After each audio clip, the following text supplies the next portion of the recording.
Eli, how you feeling today? I'm good. That's great. I wanted to start off by saying I appreciate you having us. You know, this is definitely a conversation that we were really looking forward to having. Really excited to have this. You know, me and the team, we've been talking about it. And, you know, it's so much history just packed in Elai Tubo, right? And this is what we want to highlight. You know, this is the platform, hip-hop pedestal, that pays homage to the pioneers and legends. And somebody that's legendary like yourself that has so much history, again, a legend among legends. There's so many things that, you know, we're going to go through. We're definitely going to go through. But I want to start off by you introducing yourself and letting the people know on our platform who you are if they don't know. Okay, well, first I want to say Hip Hop Pedestal, we appreciate what you're doing. Paying homage to the pioneers. We're still here. We're not ready for the glue factory. Right. You know, but Elai Tubo, my name is Elai Tubo.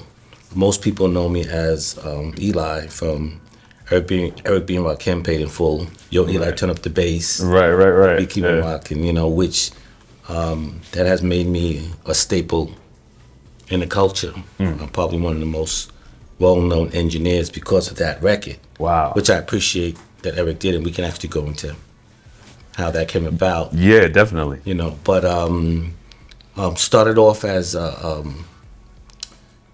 DJ. Okay.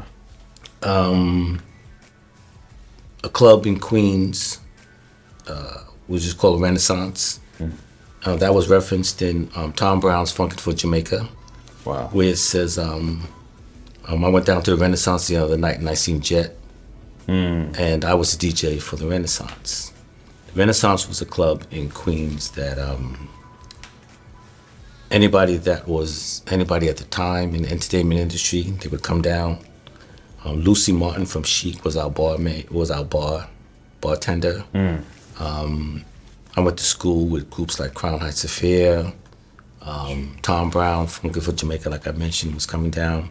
Russell Simmons was coming down. Larry Smith, Curtis Blow. Wow. The Machines, the Aerons. You had people, radio personalities like Johnny Allen, Ken Webb. And it was just an eclectic mix of all the people that were doing things. A lot of the Jamaica Funk Cats. Okay. A lot of musicians that used to go on tour. Audrey Wheeler. It was just a phenomenal place. So I was DJing for these people that were really eclectic musicians. And from there, I took a track in which I wanted to be engineering in the studio. People would call me down to mix their records. First of all, I started DJing on WBLS in New York. Went overseas and DJed in Spain for a little while.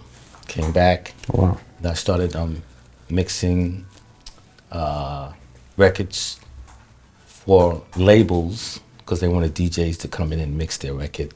Like, what's wrong with my record? And you tell them, and then they would say, can you fix it? And then I ended up going to the studio and mixing records like that. Wow. And then from there, from DJing to engineering to producing. So that's kind of like the short end of, you know, how you exactly. And that's amazing. So, you know, just going back to where it started for you, it seems that you made relationships or you rubbed shoulders with a lot of big names. Just a question from that, did you make like your relationships from there? Is that continued and these are how collaborations happen? Did it all start right there where your relationship started, or you were there and then later on it came back around and you started working with those same people? It was a little of both. Okay. Back then you had people that were doing things. Queens was a little like kind of different. It was a unique environment because you would have people like Ralph McDaniels that was DJing at the Blue Ice. Right. And then you would have Infinity Machine and Disco Twins that were DJs in the parks. Right. So we all knew each other, and at the level that we were dealing with, we all had respect for each other. And so even when Ralph McDaniels left and did Video Music Box. Okay, And right. at the time, he was DJing at the Blue Ice, and then he went to Encore. Then when I came back from overseas, I DJed at the Encore. Disco Twins, they took a track and then decided they were going to open up a studio, and I was doing work there. So we all knew each other. Okay. And then, from there, I went to Power Play Studios. I had met Vaughn Mason from before, because the first record that I actually got a gold record for was Bounce Rock Skate Roll. Big record. Yeah, exactly. So that was my first gold record. And then from there, going to Power Play Studios, I was mixing records for people, and the owner, Tony Arfey, saw that he thought I had clients. I think within a month's period of time, I had been there 3 times. So he said, well, you want to be an engineer? And I was like, well, yeah, because I couldn't afford the $6,000 to be a recording engineer. At the time I was living with my mom, and trying to make things happen. So he offered for me to be a recording engineer at the studio. Loved it. So I was DJing, and then I was engineering at the same time, or learning how to be an engineer. Right. And oftentimes he would lock me in the studio. Right. Like I would be there at night, and I would get so focused into what is this compressor doing? What is this fader here, and what is this equalizer? And I was just mesmerized by it. And so oftentimes he was ready to shut the studio down, and I was just like in that zone. Like the kung fu movies where the guys go in slow motion. Well, time kind of slows down when you really focus. Right. And he would say, okay, well, he would lock me in the studio. And I would be there all night just twiddling and figuring and stuff like that. The next thing I knew, he was opening up the door the next day, and I had been there all night. Wow. And that's how I learned how to be an engineer. I didn't go to school for it. Right. But I had learned hands-on. And then the other thing is that I was starting to meet a lot of important people. Back then, there was a guy named Patrick Adams. He used to do a lot of records like Push in the Bush and First Choice, a lot of disco stuff. Right. And by the time he was 19, he had made his first $1 million. So as a DJ, I was playing all of his records. Right. And when I went to a Power Play, Tony said, I want you to meet this guy. I walked in and it was Patrick Adams. And he said, I want you to, whatever this guy says, whatever he does, you just soak it up. So I was like his protege. And I was listening and I was learning and watching and things like that. People don't know that Patrick Adams was also the engineer for Eric B. and Rakim. He was the main engineer for Eric B. and Rakim. Wow, look at that. Yeah, a disco right, producer, quote unquote, right, was the one that came out with the Eric B. and Rakim album. And, and he was, Patrick was a genius in terms of computers, things like that. Right. And the way I got into that project, we get into a little bit later. Right. But yeah, I got a couple of things to tell you that's really gonna crack you up. Right. Yeah, and looking forward to it. Okay. And that's what was gonna lead us into my next question about all the big name artists, everybody that you work with. I mean, you've worked with tons of artists. Right. And I did also wanted to say something about that record, Bounce Rock Skate Roll. Okay. That, to me, I was speaking about this with one of the members of the team, and I said, man, there's not a bigger skate record. Like, there's not a bigger record. Like, that particular record, you play that anywhere in any skating rink. Right. And you engineered that. Well, no, let's get clear. Okay, yeah, that's what we're here to get. Okay, there was a guy named Vinzarelli. Okay. At the time, he was almost like a big brother to me. He was the one that was responsible for me going overseas. At that time, roller skating was really big, and he was going to be the artist for Bounce Rock Skate Roll, but Vaughn Mason was the producer / engineer. Right. Okay, and so that was around the time when people were saying we got to call a DJ into the studio because we knew how to put an intro, Right. put a break in the middle, Right. and then put a break on the end so that the DJs would know how to mix it. That sounds simple now, but that was the time when 12 inches were starting to come out. Right. Okay, so there were radio edits, and so you would listen to the record, and I would know if I was going to mix it, the intro has to be a lot longer. So Benzarelli had me come down to the studio, where my intention was, you know what, the bass drum's not big enough, or the snare's not this, and whatever. So when I walked into the studio, the big record at the time was "Good Times" by Chic. Doom, doom, doom. Do-do-do. So when I walked in, I was like, Vaughn Mason was behind the board, and I heard the track, and I was like, "This is Good Times," you know. And I was like, "You should do something creative. Well, you know what's going on?" And Vaughn said to me, "Either you can invent something, or you could use something that works. What do you want to do?"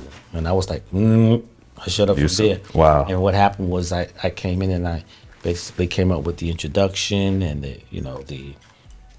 we edited it together and put the bass in here, drum break here, that type of thing. Got it. And so Vaughn Mason was actually the producer. And then I found out from Vaughn that Brunswick Records had told him, I think it was Brunswick, that he should make himself the artist. Look at So that. they knocked Benzarelli out. Benzarelli later got a deal with Emergency and either Skate Dance or something like that did another record. But Vaughn Mason then became the artist. And he said that was probably one of the best choices that he had. Wow. So that was in the beginning stages of me walking into the studio, and I knew this is the mute button, hit that. Right. Put that, this and that. Because at that time, a lot of engineers didn't want you touching the board. Not Vaughn wasn't like that though. Oh, wow. But a lot of engineers, and that's one of the reasons why I wanted to be an engineer, because if I was saying, okay, that needs to come up, and they'd be like, no, don't touch it. Right.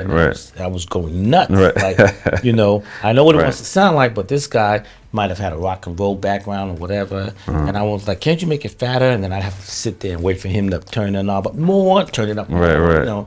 And so that was in the stages where it was more conceptual. It was more, no, that's not right. This is not right. This is here. Change that. This, that. And so that Bounce Rock Skateboard was one of the first.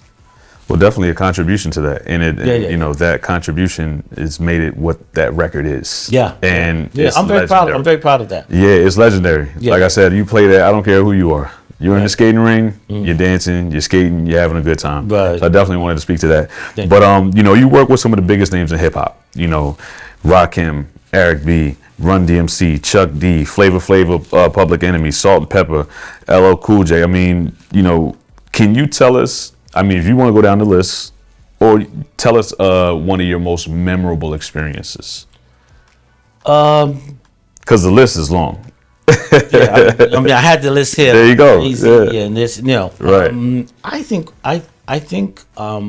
being in the studio with a creative person and contributing to that at some level is really phenomenal, because you see a similarity in terms of the level of discipline, the level of focus, the creativity that people have that can produce on that can create on that level.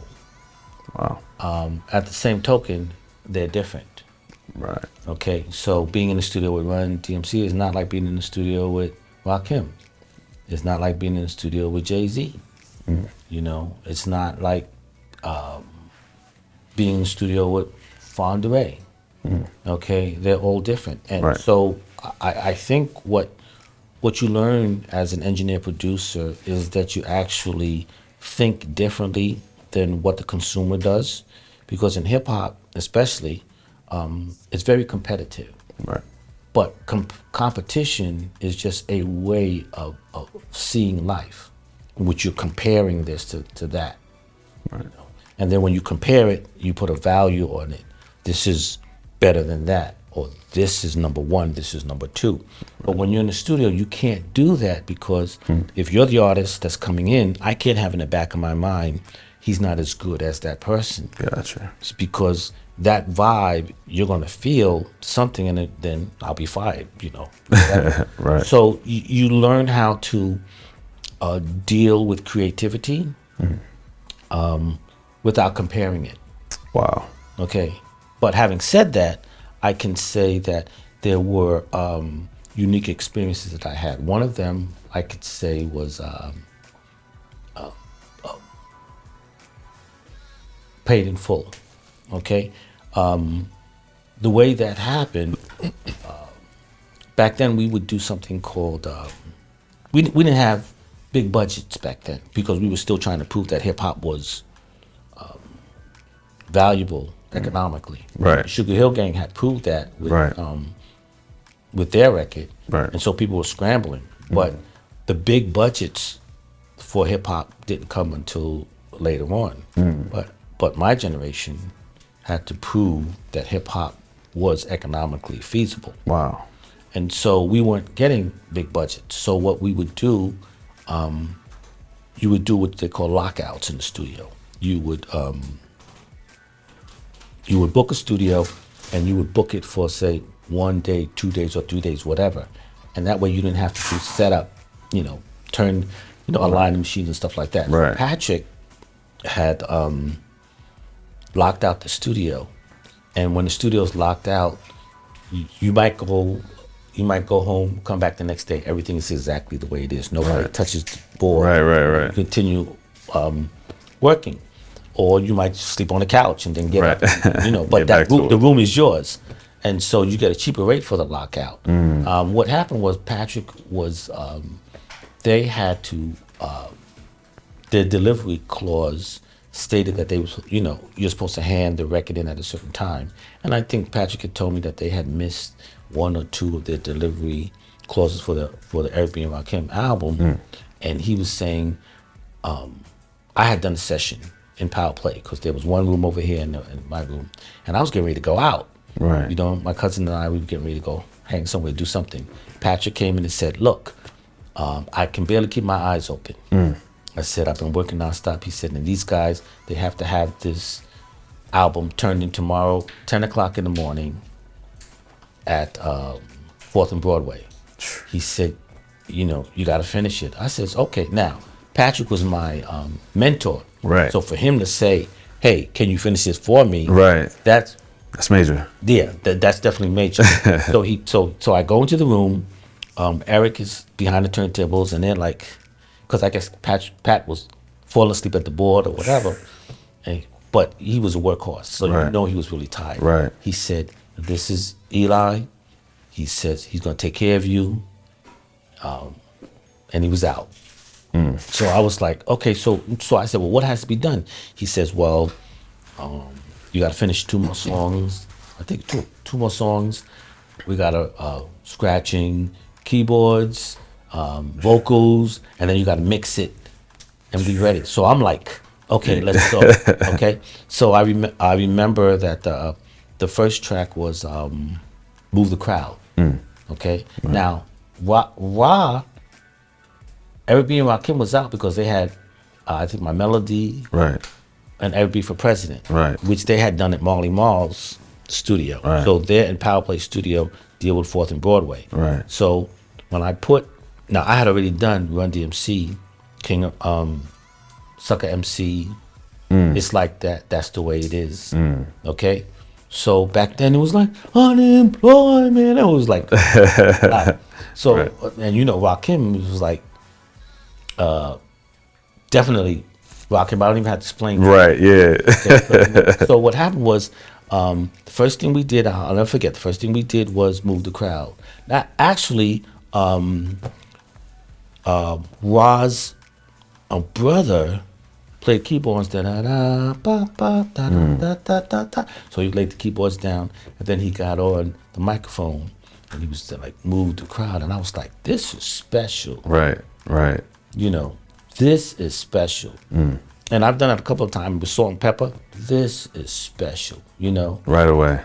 Yeah, you could tell when something is special. I knew it was special. But here's the thing: after we did Move the Crowd and did his vocals, I spin the tape off because we 2-inch tape, and then I put the other tape on, and I put it up. It was paid in full. It would later be paid in full. Right. So I'm trying to hurry up because I have to mix and everything, get it by 10 o'clock in the morning. So as I get the tape up, I said, "What are we going to do?" Ross says, "I got to write something." I'm like, "You got to write something." You're right. So he takes this yellow pad. He sits at the piano in power play, and he's sitting at the piano, and we're sitting there like this, waiting for him to write. So he's sitting there. About 5 minutes, he steps up to the microphone, and he says, "I said, you ready?" He says, "Cool." That's what he said. Then I hit play. He starts thinking of a master plan, but ain't nothing but sweat inside my hands. So I reach into my pocket. Now, when he's saying this, I start seeing pictures in my mind of reaching into my pocket and pulling out lint and stuff like that. And this old movie, because you know there's certain MCs that when they rhyme, it just goes right past you. But I'm seeing this story. So he says, "And think of all the devious things I did," and then he stops, and I go like, when I hit the stop button, I said, "What happened?" He says, "I gotta write some more." I was like, so he had you with that. Yeah, he had you. So we sit there. I sit there, and he goes right to the piano, and he starts writing things. First take, 2. He did it 1 take. Wow. No messes up. Right. Then what happens is he sits at the piano for another 5 minutes. He walks up to the microphone. He says, "I said, you ready?" He says, "Cool." Right? That's the cue right there. And so I rewind the tape. Think of all the devious things I did. Boom, I hit record. He says, "I used to roll up. This is a hole up. Ain't nothing funny. Stop smiling. Nothing but move to put the money." And I'm like, what is this? And then when he finishes, he says, "Because I'm paid in full." Then he stops again. And then he says, "Should I write some more?" I should have said yes. I should have said yes. Because he could have kept writing. But I'm thinking, okay, I got to mix this record, this and that. My cousin, who I was going to hang out with, whose name was Takoda, said, "It's perfect. Don't even touch it or whatever." And so what happens is that then I said, Eric says, "Well, how long is it?" So I rolled it. I said, "It's only 2 minutes and something seconds." He says, "Okay." I figured I'd roll the tape back. That's when he said, "Okay, we've been doing this album for a long time," or something like that. I go by your girl, or whatever, go and count out. Yo, Eli, turn up the bass, let the beat. What happened to peace? Peace. And then that was it. They was tired. They went on the couch. They went to sleep. I started mixing the record. Okay, and I mixed the 2 records, everything like that. And then when I finished, I woke them up. "Yo, man, here's a cassette." They went to the record label. Next thing I know, it was the single for the album. That's incredible. And it was like I was, it's one of those moments when you're just moving and everything is flowing and stuff like that, and you just get it right. You get it right. That was one of those times that I could say, I got it right. And it's incredible. That's a big record. And what's funny, I know me, I didn't notice, the story. So when you listen to the record and you hear that part, "Yo, Eli, turn on the bass, let the beat rock." That actually has a story. So you're telling us that in actuality, you was like, "Nah, that's it. No more writing." And then they figured out a way to just, because they were trying to stretch. They were trying to stretch it. Okay. Because they felt that the record wasn't long enough. Okay. So so when you hear that, right. So you don't know that, but it won't flow. But that was but Eric. But you know what? But it blessed me because as a result of that, I'm here now. Right. Because I could go anywhere. I'm talking about I could go anywhere. I walk into a room. Right. Somebody says, "Yo, that's the Eli from." Right. And that's the thing about hip hop. Hip hop respects the culture respects the pioneers. Right. Right. You know, anybody that knows the history, I've always felt respect from them.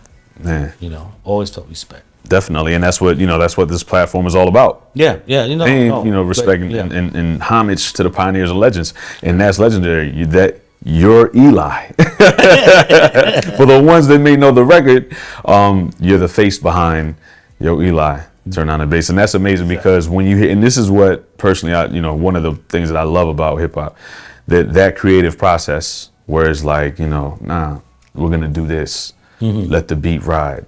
Cut the and that is hip hop. Exactly. We can do that, and you were part of that creative process. Right. So that's excellent. So and I like what you were saying earlier about your experiences where you make it a certain comfortable setting for an artist. I want to ask you about that because when I was saying look, this artist, working with Jay-Z, working with Run DMC, working with Salt-N-Pepa, it's not about making that comparison. Great, right? Right. So now let me ask you. Is it more so your focus is making it comfortable or really trying to create a good atmosphere for creativity for an artist? Is that what it is versus, making a comparison? Absolutely. I think, my style or my intention is different being an engineer / producer. Okay. Because there are certain producers that they're just about the object, which is the record. So they're going to do whatever they want to do to get that record. Right. Even if they slash and burn the artist, they want to get that record. Okay. The difference between what I do, being an engineer and a producer, is that I understand the creative process. Hip hop for me is not an object. When I mean it's not an object, the person spinning on their head, that's beautiful. Right. That's an interpretation of the creative process. Right. The person in front of the microphone is expressing their creativity. Right. So for me, the creativity is hip hop, not necessarily the expression, the object itself. Right. So for me, hip hop starts before the MC touches the microphone. Wow. That's the thing. And so you have to understand the creative process. Okay? Right. Now, with the creative process, the person, in order to create, it depends on the environment. Right.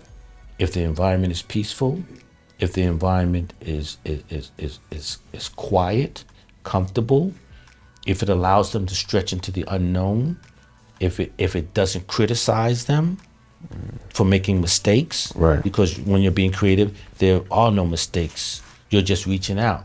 And so you have to be able to feel whether something works, whether it doesn't work, whatever. So my job is to create that environment where the person can stretch into the unknown and bring back to us, humanity, what they're doing. Right. Okay, so there's certain techniques that you use, but you have to be in that space Right. where that person has to be comfortable around you in order to do that. Okay, and that's the difference between an engineer, because an engineer, and I'll put it this way, an engineer is a very unique situation for young black people. And I say it this way, most of the time, most young black people are always being told what to do. The parents are telling them what to do, the teachers are telling them what to do, the police is telling them what to do, the judge is telling them what to do. Everybody's always telling them what to do. Right. It's a different experience when somebody says, "What do you want me to do?" So they come into the studio and they say, "What do you want me to do?" It's an empowering experience. Gotcha. when it's done right. Right. One of the most powerful things for me, the first time I walked into the studio was A&R recording, and I remember when I came into the room and they closed the door, and I heard nothing. That's the first. How many people have actually heard nothing? Right. Okay, so when that door closed, the silence was almost a relief of like, wow, the only thing that's in this space is my creativity.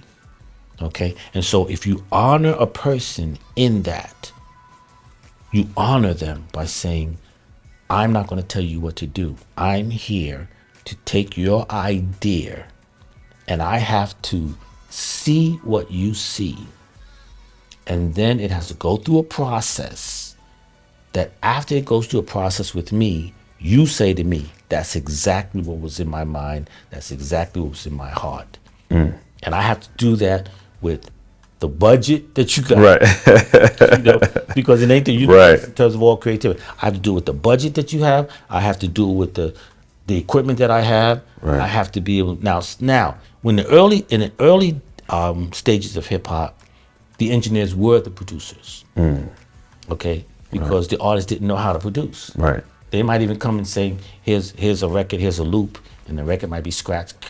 Right. Might say, you know what, I got the same record, but it's not scratched. Right. Or you know what, that kick is not going to work. Here's a better kick. Here's a snare. Here's this or that. All that stuff is creativity. Okay? But we're not going to get credit for that because the game wasn't set up that way. You know, there was just too much of the pie that was going to everybody else. So they didn't even want to give us credit for what we were doing because then that would imply, oh, you're the producer, then I should get blah, blah, blah, blah, blah, blah, blah. Right. You see what I'm saying? Right. So, always, I mean, I know I'm saying a lot in terms of the studio, the environment, what it feels like to work. But all that's really, really important, you know, in terms of being able to create the thing that actually ends up being a hit record or whatever. Right. But the person that's coming into that studio, that's their life. Right. That's their dreams. That's their pathway out of poverty. Right. You see what I'm saying? And so when somebody comes in, that's why you can't compare somebody to somebody else. You have to say, I respect the fact that, you know, you got your pennies together. You could have went out there and you could have bought French fries with that. But you believe in yourself so that you're saying, I'm going to invest in my future. Wow. And I believe in myself enough where I'm going to put my money where my mouth is. Okay? Maybe they got their money from their mother. Maybe they had a job at McDonald's and they saved up. Maybe they got it from a drug dealer. You understand what I'm saying? This is the reality of what we were dealing with because historically, black people didn't have a lot of income. Right. Okay? So if you had a record deal, that's cool. Right. But if you didn't have a record deal, then where was the money coming from? Right. The money was coming from the community. The money was coming from, you might be in Queens and your dad might have said, yeah, okay, here. Right. You know, you might have been a couple of people that said, you know, we could do this thing here, and they put their money together. So you have to honor that. You know, you don't want to waste somebody's money. Right. Right. And you don't want them to think that you're wasting their money too. Right. So that's all, you know, all of that has, you know. That's incredible. I think that's something that when you're listening, you know, to listeners or who's seeing this, even to young artists, you're speaking about something from the beginning, which still applies even in the time right now where it is, like you said, something that was really profound for even young artists coming up. If you believe in yourself, then invest in yourself. Yeah. You know, and that's something that's a really good point. Like I said, that's something that still is maintained to this day. Yeah. A lot of artists coming up right now. But unfortunately, you could believe in yourself and still crash and burn. Right. Absolutely. See what I'm saying? And it's a risk, right? Yeah. There's a risk that's Associated with it. Yep. Because there's a lot. Because see, when I talk about hip hop and you talk about hip hop, maybe we're talking about two different things because your perspective of hip hop is everything that got signed, Right. everything that was heard on the radio, this Right. and that. When I'm talking about hip hop, I'm talking about all the stuff that was just as good or almost, but somebody's interpretation was that it wasn't that good, so it never made it to the record deal. You see? Right. So, Right. or it was, they just didn't have the money to actually pay for Right.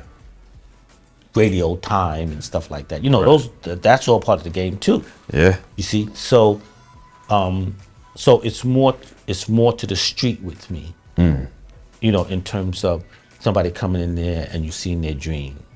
You know, it's not just hip hop, but it's also R&B too. You know, we categorize music, but that's not really how we listen to it. Right.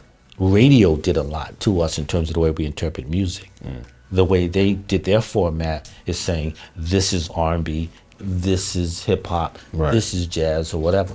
But we don't listen to it that way. We like what we like. Right. Right. Okay. So as an engineer, when somebody comes through the door, I'm not, well, this is hip hop or this is R&B or this is that, because when you look at the structure of it, it's basically the same music.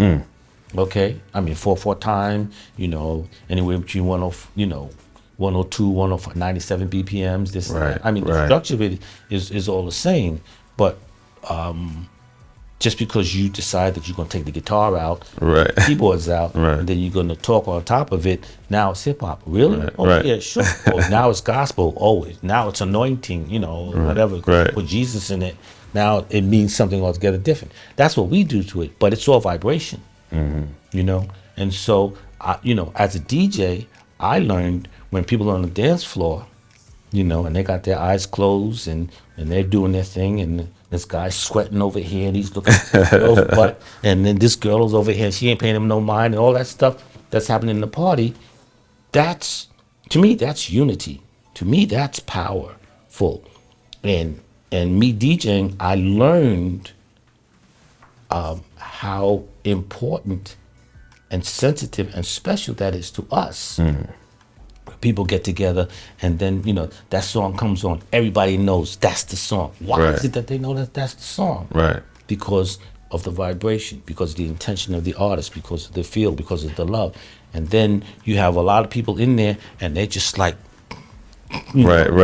pumping and stuff like that, and then you just like, I gotta mix the next record in and I can't mess it up, because if that floor clears, they're gonna doing you know. And for me to be able to sit in the dance floor of 2,000 people and the sweat's coming on and I'm looking at heads going like this, you know what I'm saying? That's us. That's special. And you know, when I mix the record on and everybody goes woo, I wasn't going, okay, everybody go woo. And, no, it's a vibration thing that we know. We're knowledgeable about that. We know that.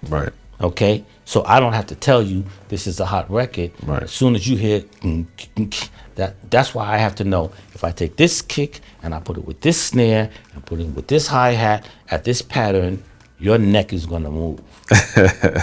You know? And I have to honor that and I have to respect that. You see, because that's who we are. And then I'm also responsible in a certain sense of, okay, what do I put on top of that? Because once you hear that frequency, once you do that thing, your guard is down.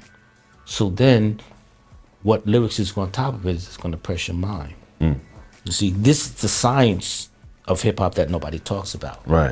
You see, we didn't get here by accident. You know, you can't consistently do something and it's not scientific. You see, you know, I'm very protective about this. Don't make us into minstrels. That you know, for your entertainment. Okay, all we're doing is tap dancing and smiling. I mean, we've had to deal with this culturally in terms of people marginalizing us, devaluing us, whatever, in terms of what we do. Because once they do that, then they can control it. Okay, but that's not what we're doing. You know, people love what we do and hate us. Historically. You know, people do cultural misappropriation. I mean, it's not just hip hop, but people were down on Broadway and taking the A train uptown to Harlem and watching people tap dance, study them, and then go back down, open up a tap dance review, and then the people they were studying come down there to get a job, and they'd be like, "You're tap dancing wrong." You see what I'm saying? So you have to know the history, you have to know the culture, you have to have the context to understand that hip hop is evolutionary and it's revolutionary. It's certain things on it are brand new. Right. Taking a turntable and go Flash doing that. Right. Nobody did that before. Taking a turntable and making it into an instrument. But there's part of hip hop that's also evolutionary too. Okay, we listen to James Brown. We listen to Michael Jackson. We listen to Kool and the Gang. You know, we listen to Ohio players. You know, Right. And that saturated us. And we have to pay homage to them. Same way you're paying homage. You understand what I'm saying? Right, right. But me as an engineer, I know that there's a certain genius that was involved in terms of the person that was micing those drums. That said, you know what? Let me use this microphone. Let me put this compressor on it. Let me get these overheads so that drum sounds the same. You know? So that I appreciate that and respect that, as opposed to me thinking, well, I'm digging in the crates and I discover some sound and you know, and I got you know, me Right. That's not what it is. Which is the same way when I get back to DJing, and I know I'm rambling, but when I get back to, you know, No, go ahead. when I get back to DJing, I realize I'm playing somebody else's music. Some other genius came up with that. Granted, I'll take credit for the fact that I know how to take this and realize that it's going to mix with that and whatever. But I can't lose I can't lose perspective that I'm writing on somebody else's genius. Okay, and then after you do that a certain amount of time, I remember as a DJ, I was saying to myself, you know what? Yeah, I mean, I'm a DJ, but can I make the music? You see. I could sit on the sideline and go, yeah, like a Monday morning quarterback, or whatever. Right. And I get in the game and kick ass too. Right. And so what happens is when you start making records, then you don't realize, well, I'm in competition with Babyface. You know, That's some serious competition. they're trying to get the same spot on the same radio station. Right. I'm in competition with Michael Jackson. You know, I'm in Quincy competition Jones. with Quincy Jones. Right. You know, and then when you get something like an Ampex Golden Reel Award that says your record has made a certain quality, which means that it's excellent in quality, then you go, hip hop has arrived. You know, because we've done it, not even with the budgets that they had, not even with the big studios that they had, but we learned the craft good enough where we could be competitive. And so there's a difference between somebody spinning on their heads in the neighborhood and somebody spinning on their heads in China. Right. You see? Right. The reason why I got out of the neighborhood was because of the excellence. Right. That didn't happen by accident. Wow. That's incredible. See what I'm saying? Yeah, that's amazing. Yeah. And only to continue to be so successful to where we are at today, where it's the biggest. Yeah. It's the biggest. And everything that you're telling me how it started, like you said, low budget. Nothing. You had a proof of concept. I got to show them that this is actually something. And here we are today. That's right. The biggest on the planet. And I'm getting blown away. When I'm sitting there and I'm seeing two little Chinese twins go, and I'm like, what? I can't do that. I'm sorry. I'm not touching the mic. I'm not going to battle them. Right. But watching people spinning and break dance and stuff like that. But see, what that does for me is it goes back to what I'm saying in the club. If you think that you're doing it, then that's like you thinking that, you know, the ocean can fit in your cup. But if you understand the creative process, you understand who we are as a people, you understand how we got here, you understand the pain of Coltrane, and you realize Rakim was listening to Coltrane and he was trying to imitate the saxophone when he was rhyming. Yeah, I remember hearing about that. Yeah. When I heard that, I was like, ooh. I remember first hearing that. I'm like, how do you try to imitate an instrument?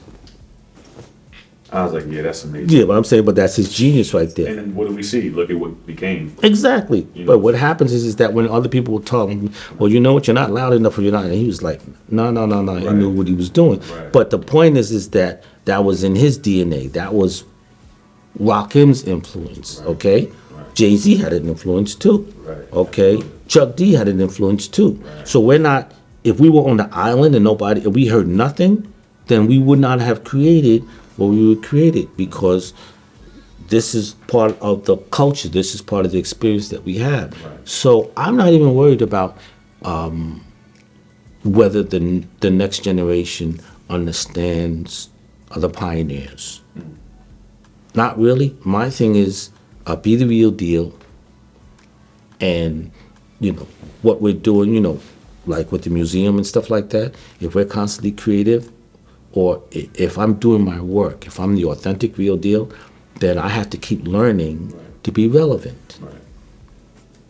If And with that, it makes me ask this question that, you've been in the industry over 30 years, Yeah. and which is amazing. What changes have you seen in hip hop specifically, as we're talking about, over these years, from where you're describing how you first started learning on the job, to making, as we're seeing in the background, platinum records, gold records. Over this time, what changes have you seen in hip hop that, may have stood out to you? And you're like, wow, look at where it's at today. Hip hop is always moving. It is a reflection of the experiences that the youth are having. Okay? So once I understand that, then I don't try to make it into what I think it should be. You got to sit back and enjoy the ride and see where it takes you. Okay? At the same token, the experiences in our lives, there's certain things that are consistently the same. The same thing that Harriet Tubman was dealing with, Frederick Douglass was dealing with, Martin Luther King was dealing with, Malcolm X was dealing with, you're dealing with. If those things don't change, then the human spirit is going to rebel against it and say, hey, you know what? No longer am I going to be underestimated, undervalued, marginalized, or whatever. No longer am I going to let you define who I am. No longer am I going to let you look into my culture and say, this is who you're supposed to be. It sounds strange, but historically, that's one of the things that's crazy about America. America can love what you create and hate you at the same time. Right. You see? Right. So you do have the experiences where, if you look at the history, there was a time when people were trying to say, well, you're 3/5 of a man, so as a result, you're not a real human being, and as a result, you don't have no rights. So even if you invent something, then you can't even patent it because you're not a human being. Yeah, exactly. So we're not going to pretend that someone trying to take your music and take your publishing and then sign their grandchildren to it so that they're benefiting from it is new. Okay? We're also not going to pretend that somebody giving you a contract with no intention of paying you is new. Right. You see? So as long as those microaggressions and macroaggressions are in society, then people are going to rebel against that. And that's why hip-hop was the voice of the voiceless. Broken glass everywhere. People pissing on the corner like you just don't care. Right. Can't take the, Millie Mill, don't push me because I'm close to the edge. I'm trying not to lose my head. It's like a jungle sometimes. It makes me wonder how I keep from going under. That's brilliant, but that's brilliant. And mother, there's far too many of us dying. Brother, now we got to find a way to get some love in here today. You know what I'm saying? Right. Marvin Gaye is doing this. Marvin Gaye is just doing the same thing. Right. If you listen to John Coltrane when he's blowing and everything, the anger of you being able to say, the ability to protect my children, the ability to be able to provide for them, that they could look for me as a man, saying I'm able to protect my family and give them a good life and stuff. That's part of the human condition. So hip hop was just our generation's way of saying, you're not going to say that I'm not worth anything, but I'm going to prove you wrong. Not even I'm going to prove you wrong. Let me just do my thing. Right. I'm in the midst of a place. I can make a playground out of a rumble building and stuff like that too. But we did it so well. Let me put it this way. The music, George Clinton said that the DNA of hip hop is funk. Okay? It's rhythm and blues, right? It's not rhythm and joy. It's rhythm and blues. So we're not even singing happy music. We're singing music of people that are going through some crap, and yet, as we express ourselves, it's so artistic and so beautiful that it has become a genre. But what would it sound like if we were singing happy music? You see what I'm saying? So in answering your question, what is the difference in hip hop? Yes, I can say, you know what, we were using this drum machine and this sound and this and that, but we were imitating R&B drummers, you know, because that rhythm was really important and stuff like that. So that's what we were doing, no question about it. I could say that there were certain iconic things that happened in hip hop. I remember when Lauryn Hill, Mary J. Blige, was a generation of females that grew up on hip hop, so that R&B singers started singing with a different type of a flow because they understood MCs. You have things like Erykah Badu, who loved hip hop, and she's coming from a totally different way, so that when you hear it, you know, jing, jing, you know, all in all, and that's my thing. That's it. Where the female energy was starting to come in and affect us from the R&B side, you see, and then, you know, all those things, but the frequencies have gotten bigger. Okay, the tracks have even gotten harder. The lyrical content, a lot of people could say it's not what they like, but they're only hearing the stuff that was accepted or rejected by the record labels. The streets are still doing what they do. Young people are still writing stuff from their heart. We're just not hearing it. You see what I'm saying? So we can't say, well, hip hop is doing it. No, they're not signing the stuff. They're not signing that. And I know why they're not signing it. I mean, I told somebody, I walked into a record label one time and I had a track, and I played the track for the people. And then, they said, you know what? It's okay, but he doesn't sound black enough. Wow. But I was the only black person in the room. Wow, look at that. Yeah, that's the real wow. You know what I'm saying? So then, if I don't have the power, if I don't have the resources to do what I want to do, and I have to take it to somebody else to approve it, then that's where cultural misappropriation comes in. Because somebody else can decide outside of my culture what my culture is supposed to be. That's nothing new. That's what we have to deal with as a result of not having resources. It's not because we're stupid. Right.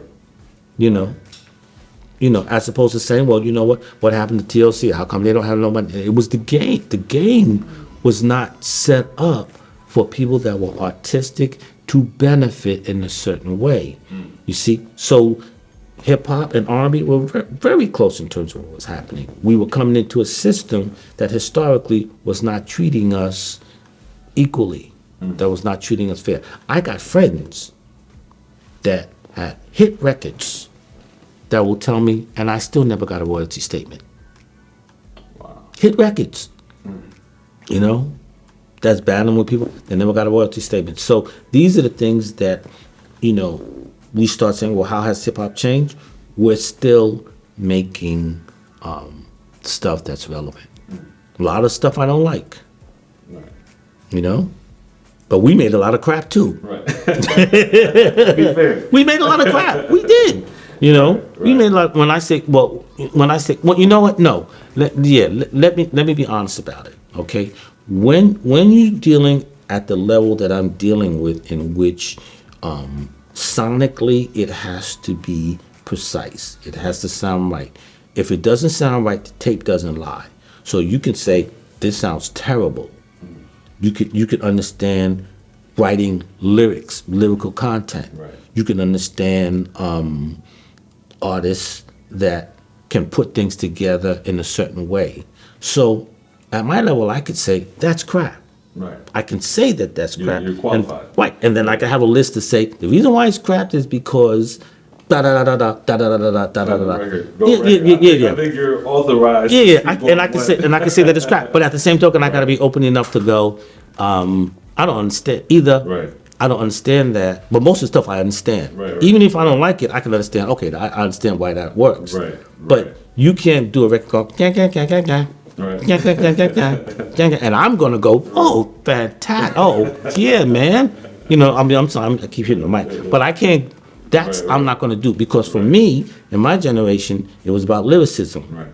It was about flow. Right. Okay, it was about people writing stuff that was relevant to the human condition, and those things have stood the test of time. So you said a lot. You answered a lot of my questions, and that's definitely why I just I want to hear, because like I said, it's a lot of history right here in Eli, and we got a lot to say. Right. Right. From the non-artist community, representing the pro audio community. So right. A lot to say. Absolutely, and I think when I think of an engineer, right, in my mind, I think of things that I can relate to in construction. Everybody knows the importance of a structural engineer. Right. Everybody understands the importance of that. And I always thought, like, man, how important is it, and how key is it in engineering and music? Mm-hmm. And as you started to explain it, I was like, wow, it's not like a standard, because like you said, you're dealing with in particular artists, and that may change as we go. But I did want to touch on some of the things that you were saying as far as the industry. But there's one thing I do want to say. Go ahead. Just in response to what you just said. Yeah. Why is it there never been a category for engineers at hip hop awards? Look at that. In every other industry, whether it be movies, you have the cinematographer, right. You have the person, the costumers and things like that, because right. they realize that that movie that you're looking at is a collection right. of geniuses and their contribution, and it wouldn't be that way if that expertise wasn't there. Right. And there's a reason for it, but a lot of people don't even know what an engineer does. Right. And to some people, I'm just a stepping stone on their way to their success, and I get that. I don't have a problem with that. But with other people, they would not have been where they were if you realize that there's a void in the room, and that they don't have the expertise to know what to do, and you have to step up, because not only do you love the culture, not only do you care about the artist, but you realize that their success and my reputation too, right, is all mixed in together. Right. So, but the reason why you don't have that is because of the game that we were talking about, in terms of you don't want to give credit to someone for something that they're not being paid for, because then that means that I can come behind and say, well, wait a minute, I'm also the this or that, so I should get a piece of the pie. And that pie is so small, and the artist is one of the least compensated people, that they can't afford to give away points to an engineer. Right. So you understand it, but that doesn't change the fact that you're looking at certain award shows and go, damn. Right. But you're not right. mad. You're not mad. All I'm saying, I'm not mad. Right. Because I did get paid well for what I was doing. Right. But I could have, if I had some points off of some of them albums, I mean, and we're gonna, before we close out, we're gonna go through that list of those, that iconic list at that. Okay. But man, that's amazing. I didn't even ever really look at that because I do understand that in music, producer automatically gets a certain credit. Artist automatically gets a certain credit, performance credit. Even if they didn't write it, you get the writing credit.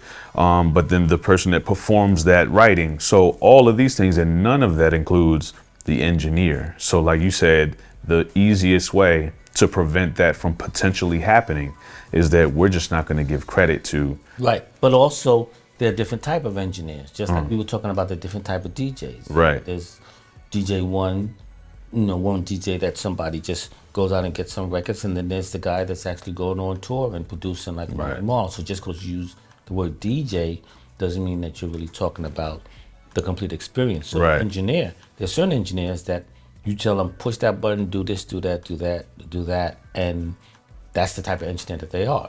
But then you have other engineers like DJ Doc, Right. with Boogie Down Productions. Right. Fabulous engineer and producer. So you know that when you hired DJ Doc, he comes with a library of sound. Right. He comes with a certain, he can fix certain things that are not right. Right. Right. Same thing with here. If something is not right, then that moves the needle closer to production. Right. You see. Right. Which is, I've even heard certain people like Marley Marl be offended because, in certain parts of his career, he didn't feel that he was getting the recognition for what he was actually doing. So those things need to be cleared up. Right. But that's where that gray area goes, the engineer / producer. Gotcha. And the producer's influence. So like you said, which is amazing too, that you'll have an engineer that is, hey, do this, do that, because they're familiar with this sound. They're familiar with, so like, let's just say I'm in the room and I want my influence on this track. I don't know what this does and I don't know what that does, but if I say to you, Eli, I want it to sound warmer, you would be that, not you particularly, but you would be that engineer that's like, okay, let me touch this. Okay. Right. But I'm the one that's saying, do this, do that, do this. So Right. then I would be the one to get the credit as the producer.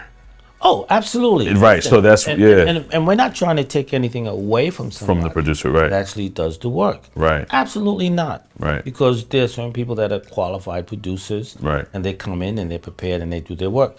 David DMX is a perfect example. One of the records I did, one for the treble, two for the bass. Come Right. on, Davey D, let's rock this place. Right. Davey came in. He had programmed his DMX drum machine. Then after he finished that, he put that down, picked up the bass. He played the bass, put that down, picked up the guitar, ding-a-ding-a-ding-a-ding, He's playing everything. down, picked out his turntable, put that down there, and then told the girl what to say. One of the most iconic DJ records in hip hop. Okay, but Davey is a complete producer, Wow. and he can also engineer too at his Right. own studio. So that type of person, that's not the person that we're talking about. Right. We're Right. talking about what happens when someone, when the most experienced person in the room is the engineer, Right. and the person doesn't know what to do. Right. Right. So then the engineer steps in and does what he has to do. Right. One, to make sure that the project is completed, Right. whatever. But there's no distinction between those two. Right, Those two right. things. And it's extremely important still because, like you said, you still provide an atmosphere for something like Paid in Full to happen. So it's just providing that atmosphere, like you said, according to that particular artist. Right, because you have to know the difference between when someone is in need of help or when someone needs to go through the process of discovering what they do. Because plenty of times I was like, I don't get it. But then by the time the person finishes, I go, oh, I get it. So I can't impose my idea on everybody, Right. because then everything will start sounding like me. Like you, right, right. So there's a point where you have to go, no, some of it might have to do with ego. Somebody might not be receptive because and you understand that. Sometimes somebody might need help Right, and you offer it, but you develop a relationship with your client, right, whoever it happens to be, and everybody's not the same. right, So that's the whole idea in terms of somebody saying, I want this guy to be my engineer because as an engineer, when you get fired, you don't know you get fired until you hear a record on the radio and say, "Oh man, they finished it without me." You know? So, but you learn over time, Right. and get a vibe, and you start to understand, people, and Right. sometimes I remember when I would be cleaning up people's records at the beginning, and then when the people started sampling, they were sampling exactly the sound that they wanted. Okay, so that if you started changing things around, that frequency that you changed might affect the way it related to the other sample, and then the person would be like, "I don't like it," and whatever. Right. So, Right. hip hop does go through different stages and go through different changes, and Right. stuff like that. And the same way R&B or any type of music happens, where Right. this snare is right, this kick is right, Right. this reverb works now. Right. Maybe it's auto tune, maybe it's this Right. or that, but you have to stay abreast or on top of the technology so that you can still flow with what the sound happens to be. Right, right. Wonderful. And I want to, so when you were speaking a lot about the industry, right, and how culturally it's being controlled by people that are outside of the culture. Okay. And this is why we're not going to see the things like, hip hop. Like you said, there's still guys out here that are being lyrical. There's still this, there's still these elements, but they're not being put out there. When I look at the way that music is now, right? Like another thing you were saying with that was contracts and things that was being taken from us. And, with today, the way that things are today to an artist in streaming and how it has changed. Do you feel, this is my opinion. I feel like that is now another way where they saying, okay, they're getting hip to the game. Now you got Master P's, distribution deals, these different guys creating labels and distribution deals and making millions. I feel like it was a change to try to, figure out a way to still monetize and make the most from our culture, right? So how do you feel about that with the streaming and how that has affected the hip hop culture? That's a very big question. Right. And it depends on, how we want to look at it. I do think that technology is always ahead of legal. So when Biz Markie got sued for sampling that record, the sampling was out and the industry had to catch up, the legal had to catch up to the technology. Right. Okay. I do think that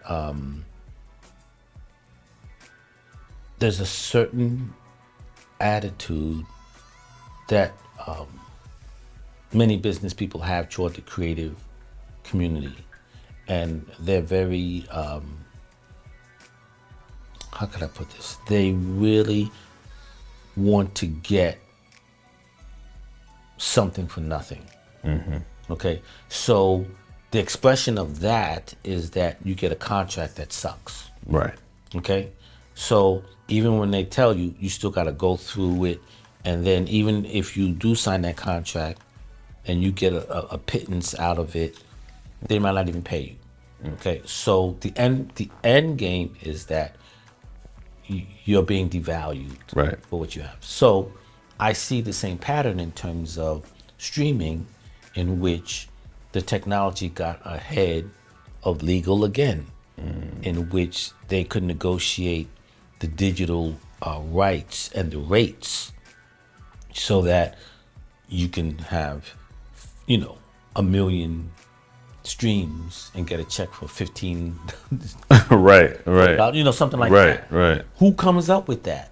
Yeah. Right. So and so a lot of people would say, well, I'm not putting my music on these Platforms. platforms, Right. because I can't eat. Right. Right. And so so I think that at some level they shifted the game. Where we were looking at one thing and they shifted the game, and then before you know it, they figured out a way to get our creativity for basically nothing, which is what they always want to do anyway. Right. That's what I think. And you get the promise of, well, okay, we back in my day, it was independent record labels. Okay, so if you wasn't gonna, you can get a distribution deal, then you put it out yourself, and then you can still make money. Then they figure that out, and then, So I do think that this context or a combination of things that are happening where the artist is always trying to say my work is worth this, Right. and the other person is saying it's worth this. Right. I think they got ahead of us, so that a lot of people can't afford to be in the music business. You just can't afford it. Right. How many records do you have to sell? Now, in terms of the artists, what is different is that the artists back in the top end was always top heavy, in terms of you had to go to the studio, you had to book the studio time, the mix, the this and that, and you had to put out X amount of dollars in order to produce the product. Right. Today, you can have the studio in your house in terms of a laptop computer. So the amount that it takes to actually make the product is a lot less. Right. The problem is that now that you have it, what do you do with it? Right. So now you have to go through all these platforms. Some of it works, some of it doesn't work. The people that you're looking at that are successful, a lot of people are looking like they're successful, but when you look at the actual numbers, it's really not. Right. Then you have a few people that are making a whole lot of money. Right. Okay, so what does that pyramid look like? Is it just is it a wide pyramid with a lot of people are making money, or is it just a few? Right. Some people that are making money right now had the benefits of the big major labels marketing and promotion before, so that when they step out on their own, their name was already worldwide or something like that. So is there a difference between a person that's a new artist that's trying to come up there? I've learned that a lot of people use the same words from back in the day. They say, yeah, well, I'm signed to Sony, or I'm signed to, I'm signed to this label or whatever. But what it really means is that they might be able to get on that digital platform, but they use that platform almost like A&R to check your stuff out, but you're not really getting the monies that you would be getting when you were signed to that label years ago. Right. So saying I'm signed to Sony means that, and I'm only using Sony as an example, but they may say, okay, well, you know what, we'll put you on that platform and then see how many you sell and how many this or that, and if you don't, then nothing happens. Right. There's no commitment from the label to market, do tours, Yeah, stuff right. like that. Financially. Well, the game has changed a lot. Right. And I think in certain areas it's harder. Right. Right. For the artist. Right. As far as monetarily, like making finances. Yeah. Because it seems like you said, due to the technology advancing, it's easier for you to make the record. You don't have to pay this capital to create a record. You could do it at home. You could even get distribution through DistroKid or something. Right. But the record labels that are out today are more like marketing companies. Exactly. So all the money is they're not going putting up into the money marketing. for tour support. Right. They're not putting up the money, and then radio is like, what's radio? Right. Yeah. Exactly. Exactly. So the game. I mean, I think that a lot of people are running around trying to figure out, okay, well, how do we actually do this? Right. How do we break? Yeah. There was a time when even if the game was sort of corrupt, you knew what the game was. Right. So if you put this amount of money in the toilet, and so you got to pay to play. you knew that's the toilet that you put it in. Right. And then I'm getting something out of it. Right. And then you would get the results. Right. But then people started saying, well, I can market your record, and the people would pay the money for them to market it, but then it wouldn't translate into dollars in terms of sales and stuff like that. So, I'm not trying to pretend like I know, because I really don't. One of the things that I am going to do is I'm learning or deciding that my brand, which is Elai Tubo, Universal Hip Hop Museum, Gold and Platinum Records, degree in sociology, all that stuff, I'm going to start bringing traffic around myself and then doing what everybody else is doing is connecting it to other industries, because the value is not in the music itself anymore. Right. Because they had a whole generation of people that they kind of said, you don't have to pay for intellectual properties. So as opposed to it being like back in the day where I go to your house and you see, look at all my CDs. Right. Now, nobody's actually buying it. No. So as a result of that, that changed the whole dynamic. So then how can you make music and a whole generation of people is not buying it? So then where does the money come from? Right. So then either you have to connect to another industry, like I got to get it on the movie soundtrack, or I got to get it on a commercial, or I have to make my own. You have to find, you have to find a way for another industry to pay for it. Right. And you don't have the tour support from the record labels. So it's all over the place. I personally think that they destroy the business, because most of the people that I know don't like the music business. They love the music. They don't like the business. And so many of my friends went into academia. They started teaching. They started teaching. Okay, this is how you do production, or this or that, because to be able to say, well, I'm going to go out there and I'm going to try to sell that's a rough nut. And I'm just being honest. So Honest. I mean, yeah, absolutely. People trying to figure. But at the same token, you also have the whole world. Right. You do have the whole world, and that's a different thing. Right. So if I do have a client that they put out a record, and there's 2 million people that was affected by this old record that they put out that they did a video with. And I'm like, guys, you better put out some new music, because if you got, all I need is a percentage of that 2 million. Right. Yep. You see what I'm saying? Right. So there was a tremendous amount of potential there, but you got to figure it out. You got to find a niche. You got to figure out what's happening. And that's so definitely an important thing, based on what you're saying, is an extremely important thing to put value to yourself as a brand. Would you say, as an artist, that's extremely important in the time that we're in? Because then what I'm doing right now is I'm directing traffic around me. Now, when I figure it out, then I won't need anybody else. Right. Right. And if I figure it out, then I'll go like, okay, fine. Right. Then I don't need you. Then your negotiation, if you are going to negotiate with somebody, you're negotiating from a position of power, because you already figured it out. You got leverage. Yeah. Yeah, exactly. Right. If you don't have any power, they want you to figure it out all by yourself. Right. Okay, you did the project yourself. Right. You figured out who's your where's your client base? Right. How many people this? Da. Followers. They want you to do all the You're work. streaming. And then Yeah. if you do all the work, then they'll say, okay, as a marketing company, we'll come in and we'll market what you've already done. Right. Because Building traction. You build traction. Yeah. And so what kind of young person is going to have all that stuff? But that's what they're doing right now. Right. They got their computer, they're taking pictures, selfies, they do Right. But Right. it's a lot, I think it's a lot harder on them. For sure, I do. Yeah.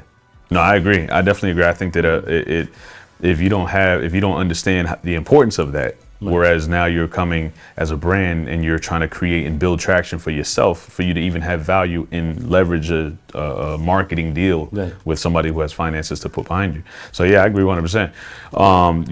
Another question that I wanted to ask you was, before we get into some of your iconic lists of records, what do you have to say to somebody coming up now, like as an engineer? It actually, two-part question. First part of the question is, how important do you think, being as though it has become easier to create music and people are doing it on their own and all that, how important is a role like an engineer back then versus where it's at today? Does it still maintain the importance, or is it compromised due to the access to technology? That's a real good question. And I would have to be honest to say I don't know. And the reason why I'm saying that is because back there, I was talking to somebody earlier today, and you remember the commercials they had where the guy was sitting in the chair and the speakers was there and they turned it on and he had his sunglasses on. Right, where he just get blasted, yeah. That, right. Because people would listen to music based on a sound system that had all these frequencies. Oh, right. Okay. Right. This generation, they're listening to things with their earbuds on. Right. Okay. So the majority of people don't even appreciate the music that way. That's first thing. The second thing is that I really think that the quality of music took a downturn with regards to technology.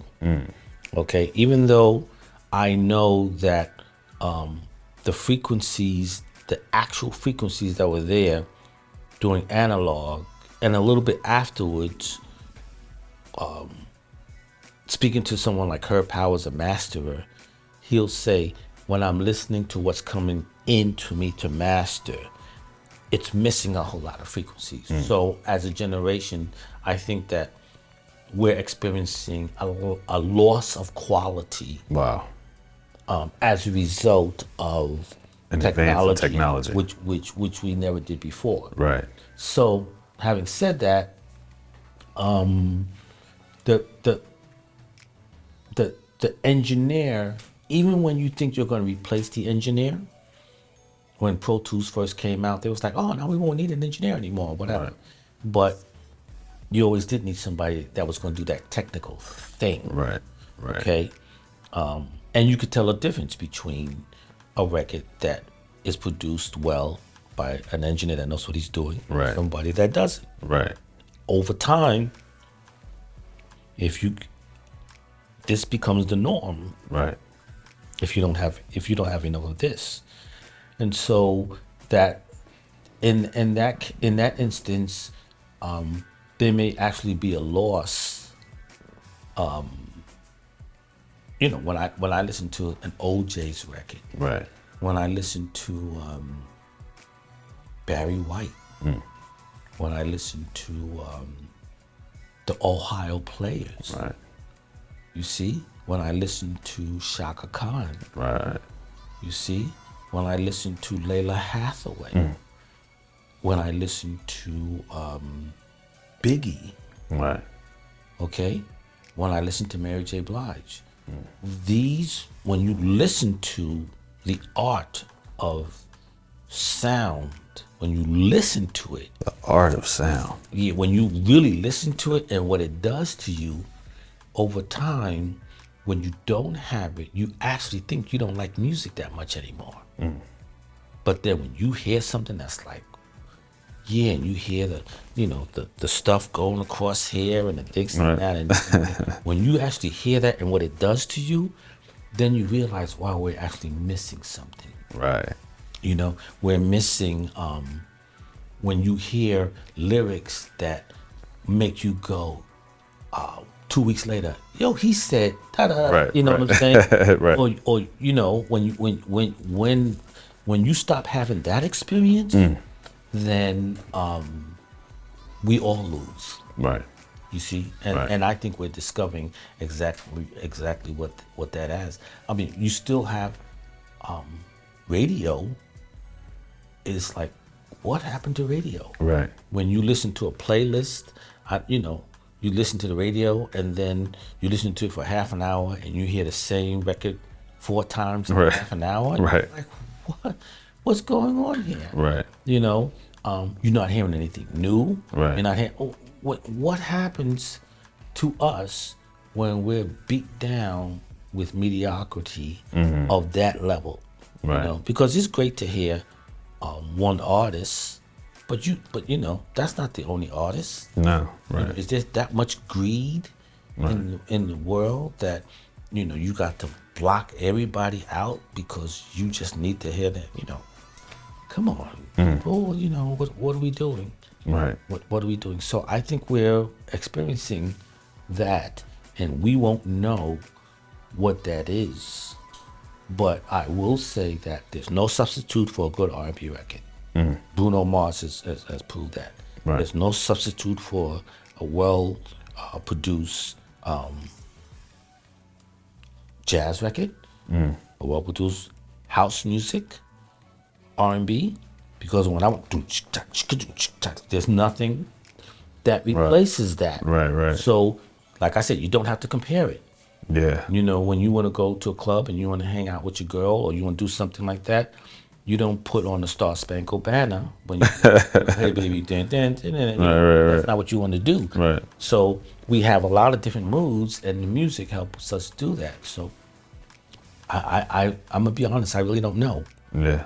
I don't. Man, that's a great answer, and you know, time, because of time, you know, we may not, but that just made me think of like 50 more questions because you're really coming from an engineer, right? And coming from your perspective, you can deliver that message so well. Right. And when you start to hear it, it's almost like I'm starting to get answers as to why I love a particular genre and a particular time of that genre. Like, I'm like, wait a minute. So is it because of the importance of frequency that was placed into this song or the making of this music that makes me say, man, I'm never going to feel that again? You know, now, so it makes me think that way, and it makes me want to really dive into that with you because you're the engineer. Well, I can tell you, you probably had your girl screaming at you. All right? That frequency of, you know, Right. when your girl is screaming at you, you don't like that. Right. There's certain frequencies that are abrasive to women and men. And if those frequencies are not filtered out or whatever, then you don't even know why you don't like that record. Because there's certain frequencies that are annoying. Right. So that's where sonics comes in, and that can be the difference between, you know what, I like this record. I don't know why I don't like it, but whatever. I'm not feeling it. So, yeah. So Wow. I'm not saying that your girl's screaming. Right. I mean, your girl never screaming. Nah, it's amazing. It really did just take me somewhere else as you were going through that so detailed. Because I'm like, man, I wasn't expecting that, but I definitely wanted to ask you that, being that you are an expert in that engineering and you learned it hands-on on the job for sure. Right. But maybe for another time. I don't know. We may have to dive into that another time because I'm telling you, that's like you really got me there. I started thinking, I'm like, wait a minute. Yeah.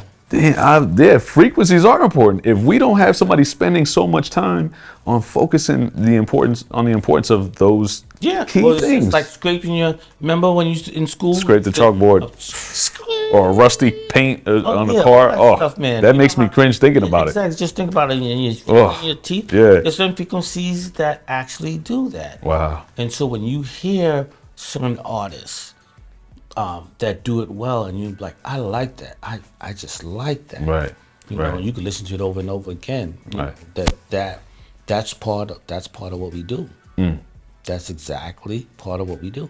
Yeah, that's incredible. Yeah. Man, that is amazing. Yeah. So. Okay. So hold. So I'm gonna give you a test. All right. Okay. So we want to have some fun. All right.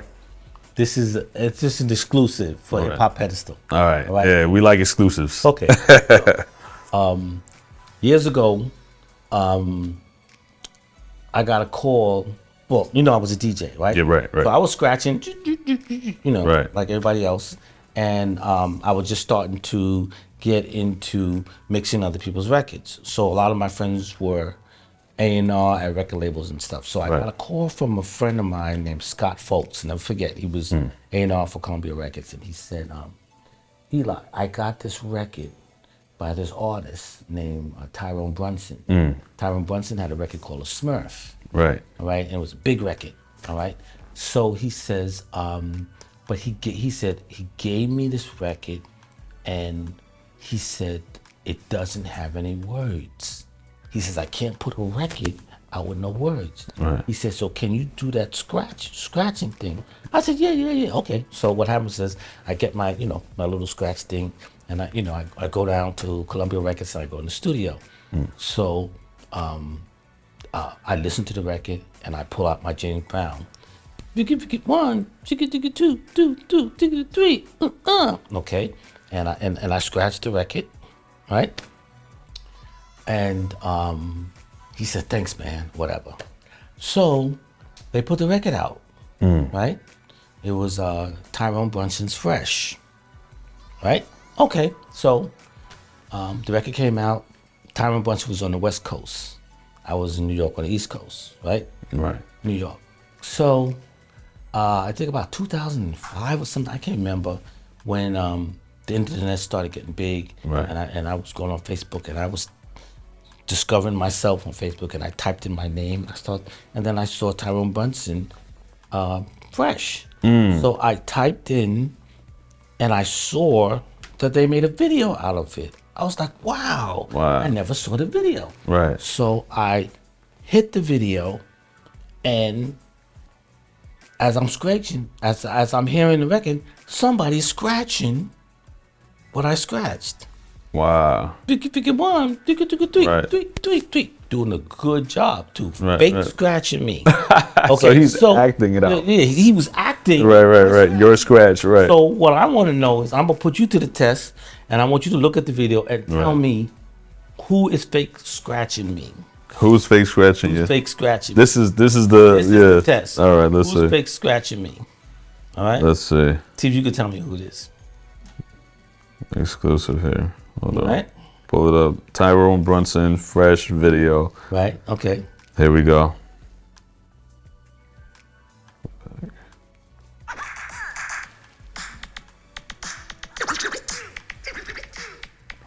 Hold on. I gotta go back.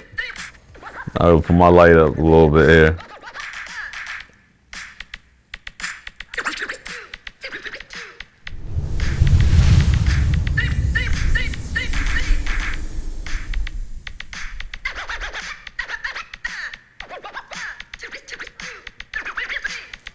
It definitely looks like a dancer.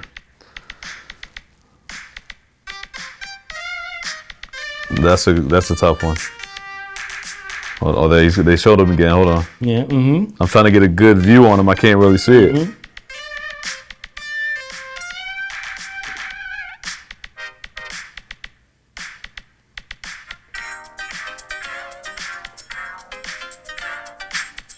Pulling up the tapes.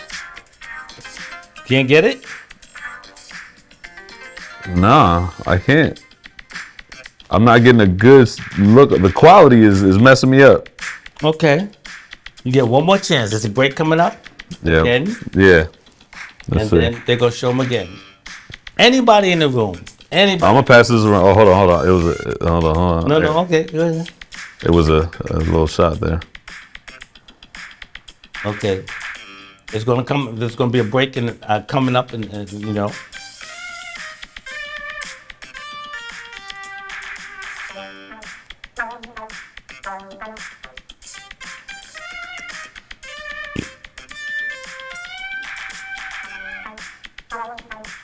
Now you're in front of all your fans. You don't want to get a 0. Yeah, that's why I'm looking hard. Okay, there's going to be another part that's going to come in, and he's going to be scratching.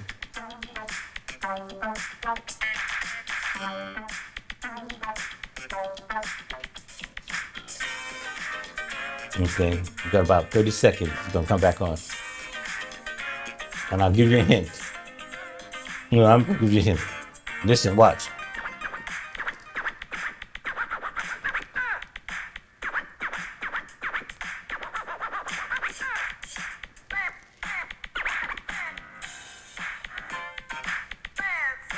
Yeah, I need a lifeline. I need a hint.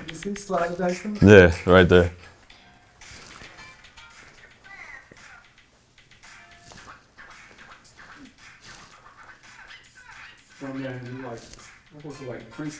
Yeah, I was saying, I'm like, it looks like Prince, but then I'm like, his face structure kind of reminds me of Crazy Legs too.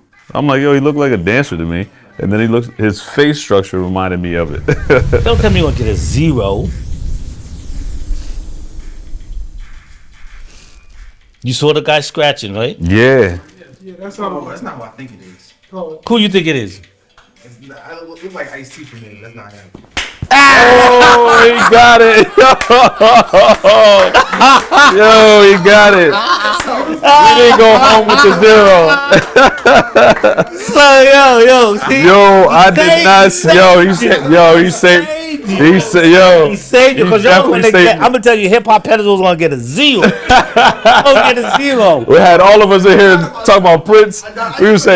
We were saying Prince, all of it. I'm like, listen, man, dude, you do remind me of Prince a little bit.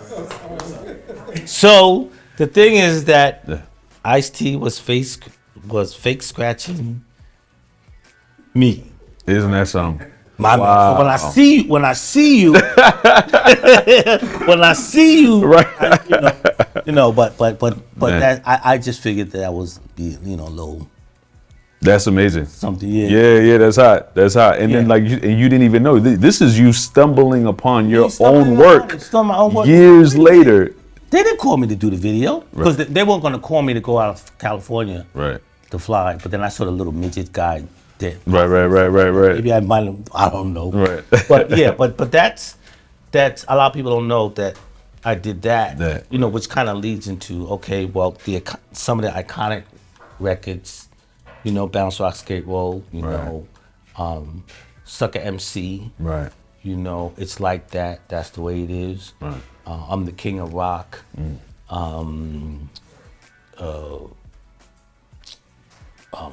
These are the breaks. Oh, iconic. The roof is on fire.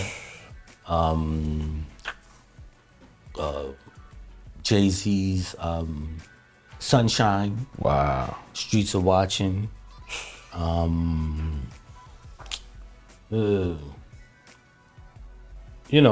That.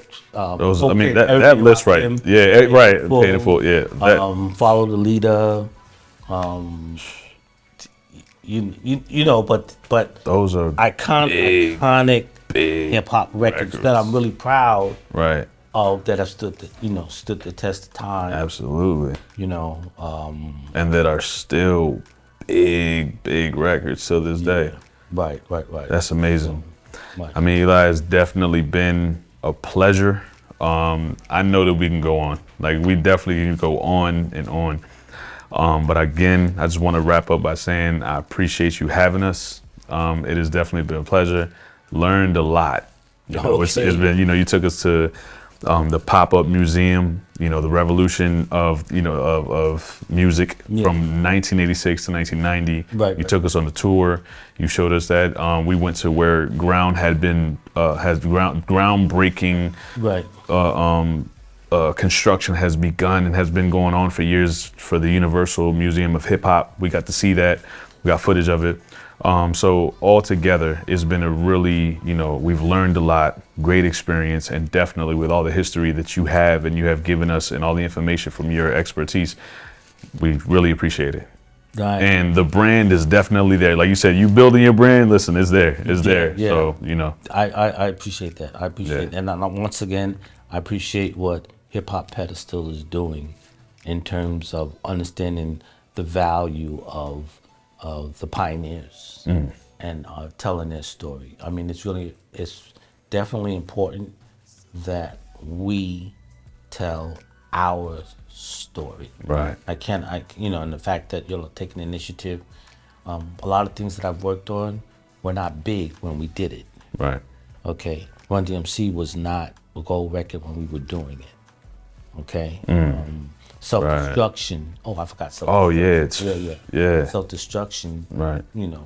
That story was not big. So I'm just saying, guys, what you're doing, it is hip hop, and my definition of hip hop is the ability to create something out of what appears to be nothing, and make it a frantic necessity. So that's what you're doing. Wow. And we're saying thank you. Right. And we got to make sure that you do it, because if not, Ice-T is going to come and he's going to tell your story. No, definitely. But it's cool. Yeah, of course. Right. I'm looking. I'm not looking, but right. He probably doesn't even know that was you. He was scratching. You're right. Yo, Eli, turn up the bass. And I met Ice-T because he used to come down to Power Play Studios. Back in the day too, Wow. we have a lot of respect for his contribution. Absolutely. Absolutely. Hip hop, and Right. There's no doubt. But I thought that would be a fun. Oh, that's fun man. moment. Listen, that is definitely Yeah. It lived up.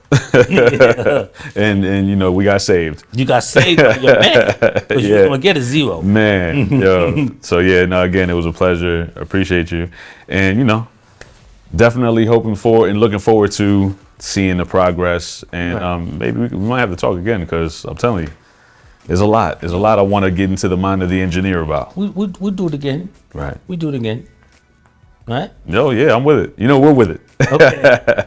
All right, appreciate it. Take care. Yeah.